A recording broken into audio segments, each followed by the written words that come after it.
조실성 호두나무에 대해서 이제 궁금하신 분들이 많이 계신데, 그 중에서도 이제 아주 기초적인 건 아니고 뭐 많은 질문 들어오는 것들 질문 좀 받아보겠습니다. 답변 드릴게요. 첫 번째 질문 드리겠습니다. 그 조실성 박피호두를 농사 짓는데 좋은 땅이 따로 있나요?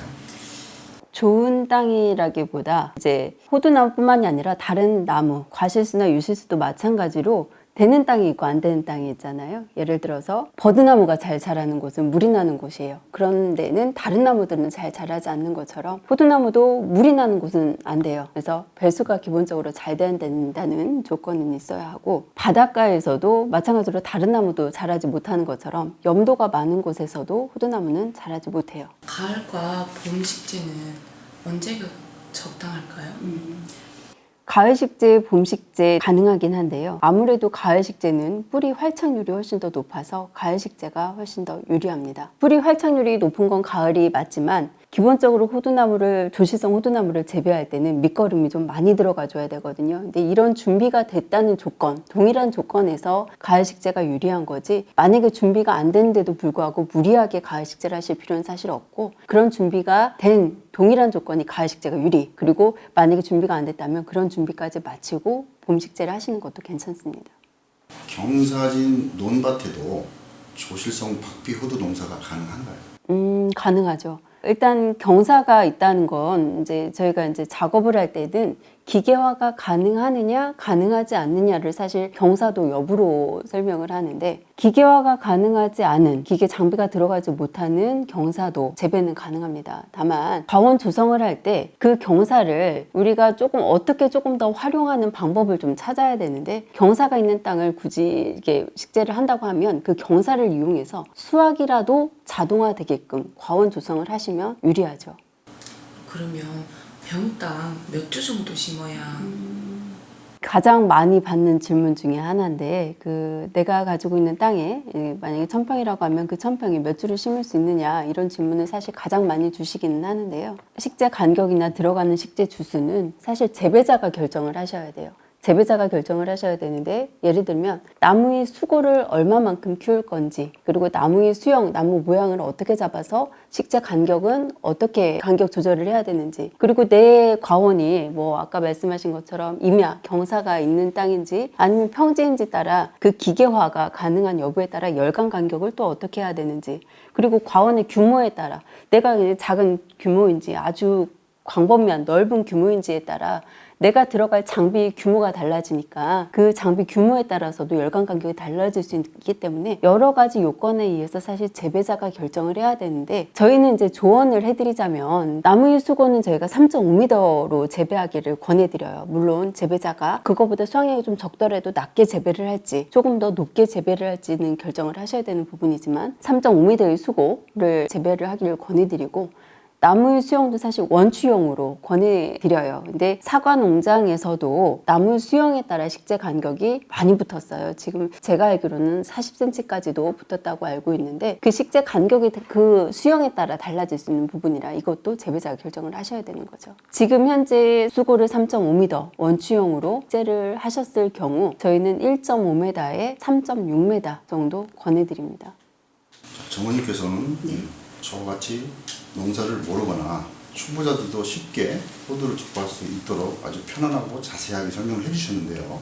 그럼 한 주당 호두나무가 몇 개까지 열립니까? 평균 과의 크기를 좀 먼저 생각을 해봐야 되는데, 평균 크기 중량을 이제 청피를 제거하고 견피 상태의 그람수를 저희는 평균 한 18g으로 잡는데, 이것도 이제 좀 최소로 조금 더 설명을 드리면 아무리 좀 평균 한 14g으로 잡을게요. 2차 기화라는 것도 있고 하니까 14g으로 잡았을 때 한 1kg 하면 70개 정도가 나와요. 근데 한 나무당 수확량도 3년차부터 물론 수확이 가능하다고 설명을 드리긴 합니다만, 이것도 우리 농사 짓는 입장에서는 최저로 미니멈으로 잡아서 설명을 드리면 3년차, 4년차도 가능하지만 5년차로 설명을 드릴게요. 한 나무당 5년차에 5kg로, 견피 상태 5kg로 보고 있는데, 그 5kg라고 하면 1kg에 한 70개 정도, 14g으로 잡아서 70개 정도라고 생각한다면 한 350개 정도, 이거는 최저로 설명을 드립니다.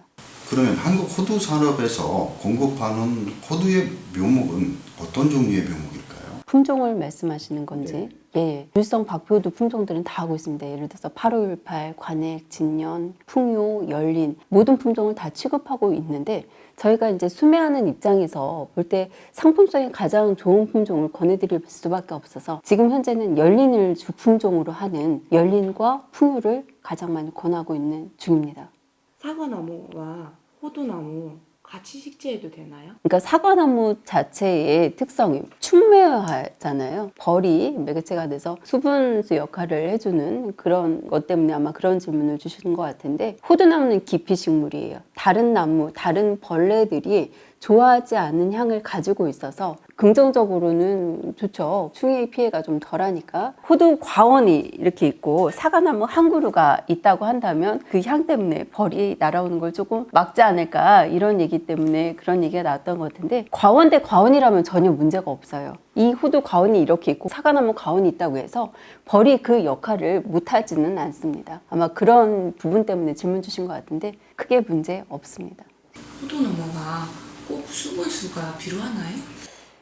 호두나무는 수분수가 필요한 품종들이 기존 만시성들은 거의 다 수분수가 필요했던 품종들이었는데 조시성 박피 호두 품종들은 거의 대부분이 자웅 동숙형이라 수분수가 따로 필요는 없습니다. 다만 이제 지금 저희가 보급하고 있는 열린이라는 품종은 자화선숙형으로 수분수가 필요합니다. 호두나무에 심는 방향이 따로 있을까요? 유리한 방향은 있죠. 열간을 남북 방향으로 했을 때 일조량 조사각에 의해서 결정이 되는 부분이라 남북 방향으로 식재하시면 유리하죠. 그럼 식재할 때 방향이 꼭 남북 방향이어야만 되는 건지. 꼭 그런 건 아닙니다.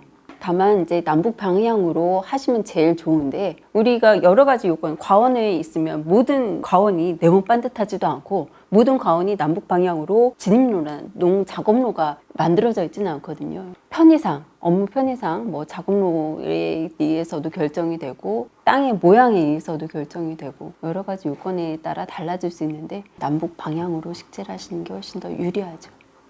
호두나무의 치명적인 병충은 무엇이고 이 병충의 관리는 어떻게 하나요? 호두나무는 아까도 말했다시피 기피식물에 속해요.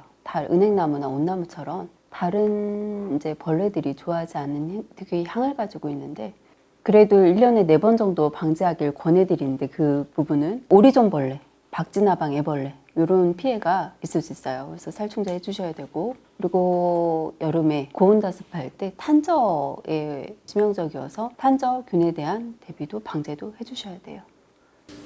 가을에 호두나무를 심을 때 윗대를 꼭 잘라야 하나요? 호두나무는 속이 끝단이 좀 비어 있어요. 그래서 호두나무는 가지 마름 때문에 윗대를 자르고 식재할 필요가 없습니다. 식재하고 나서도 그러니까 가을에 자르지 마시고 만약에 식재를 하시게 된다 하면 봄에 물이 올라올 때 윗대 마른 부분 그때 잘라주시면 돼요. 미리 일부러 자르실 필요는 없습니다. 네, 하얀 페인트를 나무에 왜 바르나요? 흰색 수성 페인트를 호두나무 목줄부에 바르는 이유는 사실 가장 큰 이유는 동해 방지용이에요. 이제 흰색이 아무래도 빛을 반사하니까 흰색 수성 페인트로 발라주는데 이거는 호두나무뿐만이 아니라 다른 나무들도 마찬가지인 거고요. 근데 저희는 여기에다가 살충제, 살균제를 섞어서 발라주시라고 권해드리는데 그 이유는 박쥐나방이나 오리존벌레의 피해를 땅속에 애벌레를 낳고 이듬해, 봄에 기어 올라와서 수체를 해야 하는데 그 피해를 좀 더 예방하고자 흰색 수성 페인트를 목줄부에 바를 때 살충제, 살균제 섞어서 바르기를 권해드립니다.